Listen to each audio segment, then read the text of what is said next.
Donc certains sont peut-être un petit peu déçus, notamment sur l'inflation. C'est pourquoi je dis aujourd'hui, l'inflation, ça reste quand même le grand danger outre-Atlantique.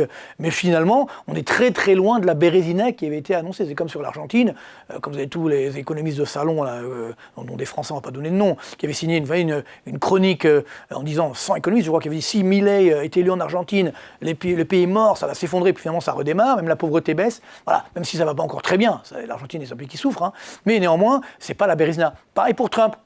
Combien d'économistes ont dit si Trump gagne, alors là c'est la Bérésina, c'est une catastrophe, etc.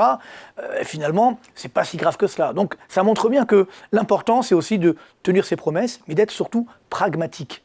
Nous, la différence, en Europe et notamment en France, c'est qu'on est dogmatique. C'est-à-dire qu'on vous dit, cette table, elle est blanche. Vous dites non, elle est noire. Non, mais elle est blanche. C'est une réalité. Maintenant, nous, on vous dit non. C'est exactement comme M. Macron dit, tout va bien dans le meilleur des mondes. La France est championne du monde de la croissance. Tout va bien, alors qu'on a des faillites d'entreprises qui atteignent des sommets historiques et que le chômage est en train d'augmenter à 7,7%.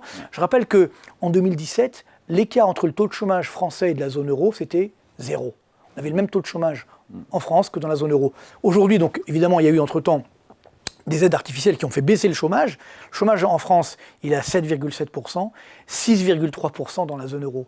1,4 point d'écart. Enfin, c'est plus une priorité pour les Français. Pendant des années, le chômage, c'était une des angoisses des Français. Non. Aujourd'hui... Je ne suis pas d'accord avec vous, là. C'est une priorité pour ceux qui sont au chômage. Non. Parce que là... L'ensemble des Français. Non, mais si c'est une priorité. Quand vous avez 7,7% de taux de chômage, quand vous regardez toutes catégories confondues, on est à 17% de taux de chômage. Vous savez très bien qu'il y a du traitement statistique des chômeurs, qu'on les met en stage, qu'on les met, etc., pour qu'ils sortent des statistiques.